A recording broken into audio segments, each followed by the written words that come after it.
Big news. Deserves his own drum roll. Cause it's 187 on an undercover comp. Snoop Dogg. Congratulations. God damn. Snoop fucking Dogg. Snoopy. The Snoop man. The Dog man. The Dog master. The Dogma. Maybe he's a dogma at this point. Maybe there should be Snoop Dogma. You know what I'm saying? He's his own thing. I mean, like, people are fucking paying $500,000 to live next to a metaverse version of Snoop Doggy. $500,000 to be Snoop Dogg's metaverse fucking neighbor. God bless you, Snoop Dogg, and all your ventures. Smoke one for the dog. I'm smoking one with the dog right now. I'm blowing sticky icky. That's what Snoop likes to smoke. He likes to blow that sticky icky. Blowing that sticky icky for my main man Snoop Dogg. Snoop Dogg said in a interview, I want to say it was with Wallow and Gilly, two of my favorite people in Philadelphia. I mean, and on the internet, might be my two favorite people on the fucking entire internet. I love Wallow and Gilly so much. It just baffles me to see that growth and the trans. I mean, it's just mind blowing. Wallow, you already know. Anyway, he said that he never received a publishing check. Snoop Dogg. And I mean, he sold millions and millions and millions and millions and millions of records and never saw a publishing check. It just doesn't make... if I was Snoop, murder would be the case. Every day I'd kill somebody who was involved in the stealing of his intellectual property. But Snoop, like a real G, walked it right off like a real Crip. Like a real Crip gangster motherfucker.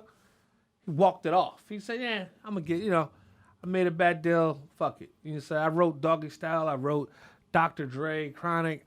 I wrote Dog Pound. I wrote this for them. And I wrote all these songs and all these brilliant compositions of work put together by one of the world's geniuses. We're not going to see many Snoop Doggs running around. I'm going to tell you that right now. You're not going to get many of those guys. You're not going to get many Snoop Dogg's, Kanye West's, Dice Rawls. Those people don't grow on trees. You understand what I'm saying to you? You get what I'm saying? Are you getting it? Are you getting it? But he didn't get a publishing check. And that hurt me to my heart when I heard that news. I mean, coming from his mouth, coming directly from Snoop Dogg's mouth, saying he never got a publishing check. I mean, it's heartbreaking. It's gut-wrenching. It's despicable. What kind of industry that we work in where crimes like that can go on? Because it's criminal.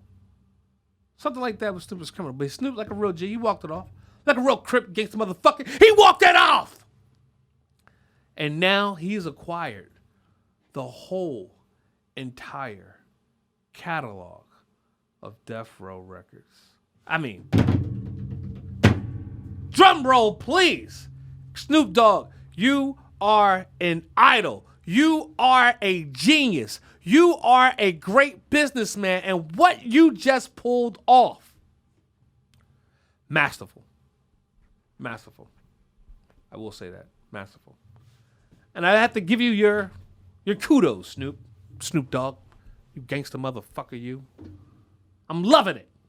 I just want to see more of it. I want to see more of Nas is, making $1 billion and Diddy buying back Sean John. Now the Diddy thing, let's pivot and let's keep the theme going because Diddy was able to buy Sean John clothing line back from some investors who acquired it after, his acquisition deal or whatever. Those big deals.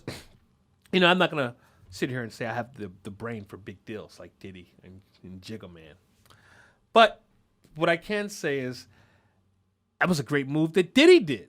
So not only does Snoop Dogg acquire all the catalog, the rights, the masters, the publishing that he had lost has now reverted back to him. I mean, this is a masterful deal. And Diddy has done something very similar where the Sean John clothing line that he built up from nothing, then sold and to investors, and they took it and they ran with it. And I'm sure he had some part in it and some of the fashions and some of the stuff, but now he has it back to do even bigger things with an even better understanding of the fashion world. Now he's a billionaire. And now, I mean the Ciroc, the tequila he has. I mean, this is big business. And the reason why I want to go into this thing, because it is February. This Black History Month. And some people are on the fence and say, oh, Kanye West, he said, no, there needs to be Black Future Month. And I'm like, hey, there could be Black Future Month, there could be Black History Month, there could be Black History Week, there could be Black History Weekend, there could be Black Future Week, there could be Black Future Day, we need whatever we want to do, we can do. This is the point I'm trying to make. Whatever you want to do, you can do. And by focusing on the career and not focusing on what makes us happy, we make less money. I mean, think about that. While focusing on something that makes you miserable, you're not really thinking of any way that you can improve on it. If you go to a job every day and you're doing a job and it's miserable, and I mean, you may even come up with ideas because you may be that brilliant. You may be one of those people who are like, even in the depths of what some people may consider career suicide or going to a job basically to kill yourself every day. You may be coming up with ideas to still improve this horrible situation that you're in. But just because you're in a horrible situation and you're not feeling it and you hate it and you don't like it, you're not going to thrive there. You're just not. I mean, you may do it by accident, but you're just not going to thrive. And you would thrive more in a situation that you like to do. And life is so short. Why do we make careers our lives when we should make our lives our lives? We get too busy making a living, we don't make a life. And I think when you make a life, you make even more money than you ever even could thought you would make in a million years. And that's what a lot of these guys say. A lot of these entrepreneurs and a lot of these great men and women, and they do what they like. And that's what it's all about.